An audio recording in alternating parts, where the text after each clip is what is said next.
Have you ever questioned yourself on how your life would turn out in the future? Will you be surrounded with your loved ones, or will you live alone, accompanied by people other than your family? Let's pause and think for a moment. Hi, Assalamualaikum. I'm Siti Athira from Group Mahal. We'll talk to you about our program called Spreading Love, Spreading Life. Before I begin, allow me to introduce to you my team members, which are Mohammad Khairulanwar, Muhammad Zulhaizat, Namirah, Fatin Aqilah, and myself, Siti Athira. Let me start with the background of this project. 3 points that I would like to highlight. The first one is the technology advancement, which can be considered as the driving force for the improvement of healthcare, which has led to the rising life expectancy, especially for the population of elderly. Based on the Department of Statistics Malaysia, number of people aged 65 years and above is estimated to increase more than 6 million in the year 2040. However, with the aging population that continues to grow, there will be health issues to be concerned about. One of the issues to be pointed out is loneliness, which can affect the health of people in old age. Based on American Psychological Association, at the age of 75, elderly are more likely to become lonely or worse, depression. The third point is socially active. A study from Mental Health Foundation and Age Scotland found that elderly which feel connected with others can help to improve their mental state. This also can help them to have the feeling of being loved and indirectly fill the emptiness inside of them. Moving on to the problem statement, all folks' homes were built to ease the burden of families with elderly in providing services to take care of them. All folks' homes provide facilities and services such as medical care, therapies, and other basic needs for the elderly. Moreover, the old folks' home have prepared schedules and activities to keep the elderly occupied in a way to help them active and socially interactive with other elderly in there. The second problem statement is lack of interaction. Yes, the old folks' home may have provide activities for the elderly. However, at some point, those activities are no longer excite them. This may lead to the third problem, which is loneliness. Loneliness and emotionally unstable may cause depression, thus affecting the health of the elderly. A study have done by National Institute of Health found that 29% of people that are socially isolated and lonely were more likely to have coronary heart disease, and 32% of them are having strokes than the one living happily and socially interactive. The statistic of developing heart disease from loneliness is on par with the effect from smoking and obesity. In the response to this problem, our group will propose a companionship program for the elderly called Spreading Love, Spreading Life, in a way to create awareness on the importance of companionship for the elderly. For the next part, I would like to invite Fatin Aqilah to continue the presentation. Thank you. Hi, Assalamualaikum. My name is Nurul Fatin Aqilah Binti Arti. I will continue to the goal, objective, strategy, and activities. As my friend Siti Athira explained on the problem statement before, the elderly are feel lonely and emotionally unstable because lack of interaction from the community and routine activities planned by caregiver at some point no longer excite the elderly. So we come out, the goal in this CSR project is to bring the happiness and joy to the elderly in the old folks home, so that they are socially connected to the community and improve the quality of their life. From the goal, we create 3 objectives in this project, which are: the first objective is to raise the awareness on the importance of companionship for the elderly. The second objective is to encourage volunteers to become companionship for the elderly in the old folks home. And the third objective is to reduce the loneliness among the elderly in the old folks home. let's go to the strategy and activities. For the first strategy in this project are to raise the level of awareness. In order to raise the level of awareness, we are doing awareness campaigns such as through social media and digital newsletter. Online awareness campaign is performed to grab the attention and pick the people interest in volunteering and donating to achieve the goal of the program. This could be achieved by using social media and digital newsletter to spread the importance and benefit of the program, provide information on the program, how to engage with the senior citizen, and how to join the cause. The level of awareness also can be raised by doing talk and roadshow. An awareness talk and roadshow regarding the problem and the needs of an elderly by the old folks home caretaker will be held at the University Malaya. Book and pamphlet distribution will be done during this roadshow to gain the volunteer and donation for the cause. Ladies and gentlemen, the second strategy in this project is financial assistance. Financial assistance, which is doing the fundraising activities. Fundraising activity will be gained through donation from the public community, DPA cadets and intern. Can be done through two methods, which are cash and online transfer. In order to collect the donation in the form of cash, and authorization letter from the SKPMI intern will be needed. As for donation through online transfer, donation will be transferred directly to the SKPMI treasurer. For the third strategy is the volunteer advocacy, which is volunteerism activities. Through this strategy, volunteers who are interested to join this program can sign up during the first week of awareness campaign or during the roadshow. Volunteers are expected to come from the surrounding community and students around the old folks home itself. Through volunteer advocacy also, the companionship program is being implemented. A companionship program will be held at Happy to Old Folks Home Care Center in Kuala Lumpur for 1 day. The program will include engaged activities with the elderly such as sharing session, interactive game, a short walk to the nearby park, and some celebration to provide excitement and joyful moment for them. A guidance on the program itinerary and tips on how to be engaged with the elderly will be held a day before the program starts, and feedback from the elder and home care worker will be given after the program ends. Ladies and gentlemen, that's all from me.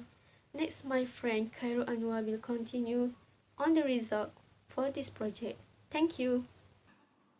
Hi, my name is Mohammad bin Halit, and today I will present on the next section, which is the expected result from our CSR project.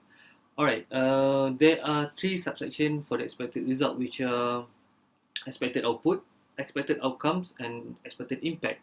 I will explain in detail about all three subsections. Expected output is the immediate result that can be achieved or seen from the project. In our project, the first expected output are responses from the public and community on the awareness campaign that will be conducted through social media and digital newsletter. Therefore, donation for the program and offers to sign up as volunteer are expected when the awareness campaign starts. These responses are also expected during the talk and roadshow at the University of Malaya, where more donations and offers to sign up as a volunteer will continue. And of course, all the donation and offers will come from the attendees who come to the talk and to our booth. On the day of the program itself, which is at the old folks home, volunteers are expected to be there and accompany the elderly. And the engagement of the volunteers with the elderly will take place, where volunteer will communicate, will talk to the elderly and ask about their well-being, sharing stories and also life experiences. Other than that, activities such as games, small party, a short walk at a park will be organized, and I think such activities will be fun and enjoyable to the elderly.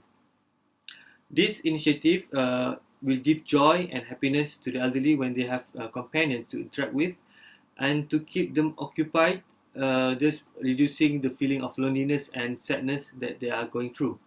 In addition, since the project will be held at folk homes, it will help the caregivers or the old folks home operators in taking care of the elderly for the day.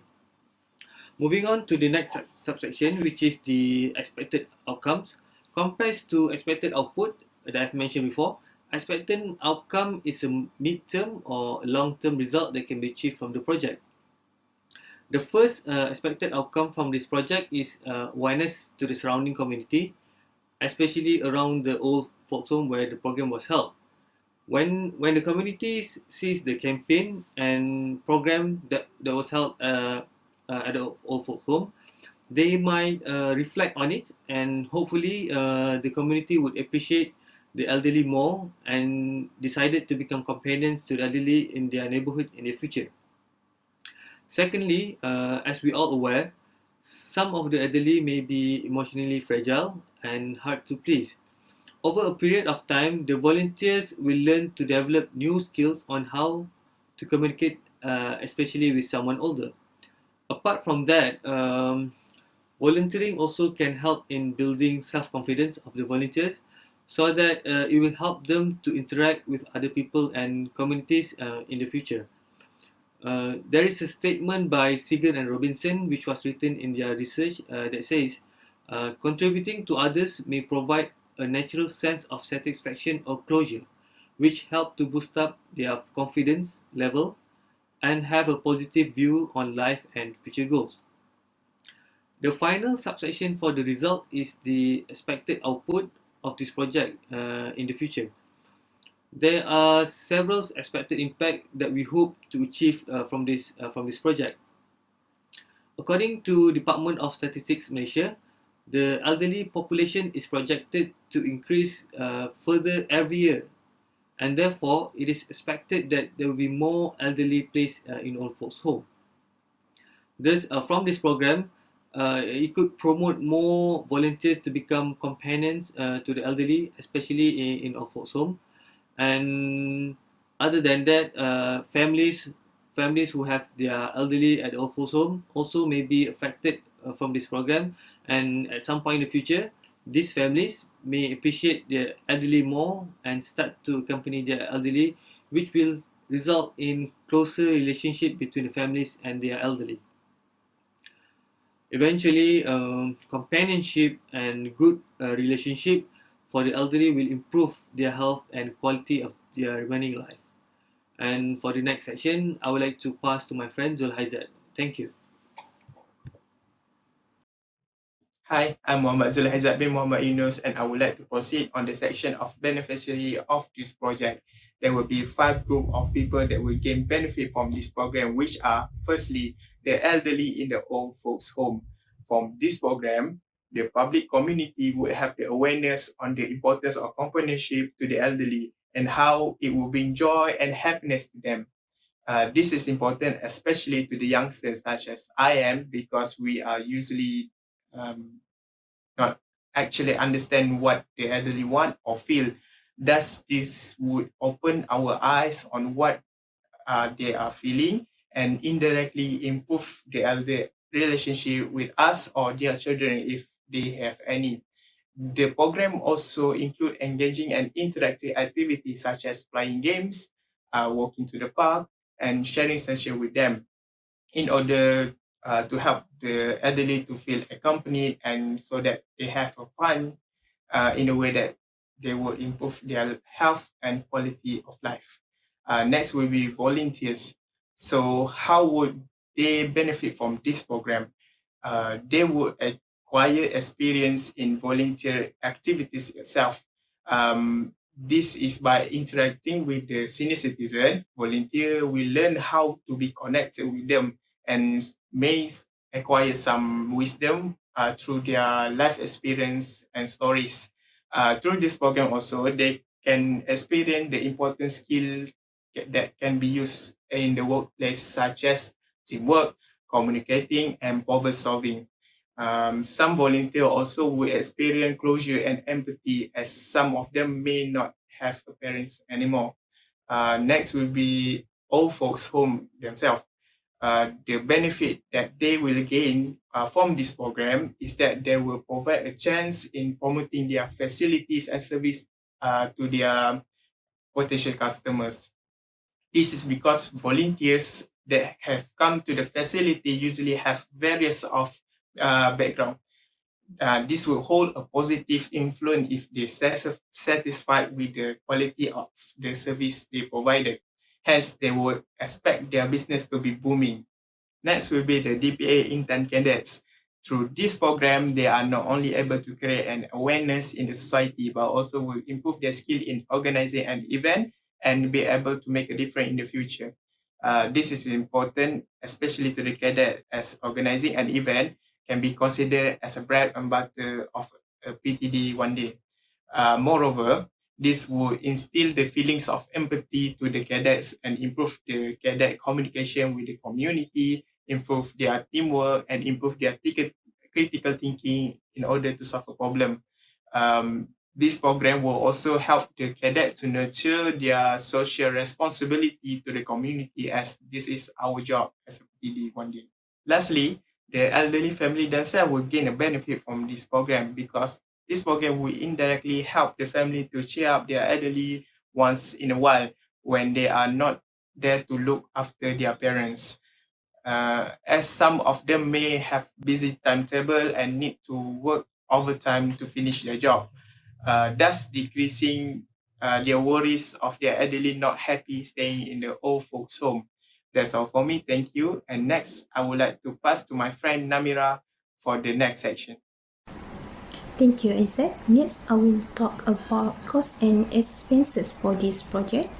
The total of this project is estimated around 2,050 ringgit.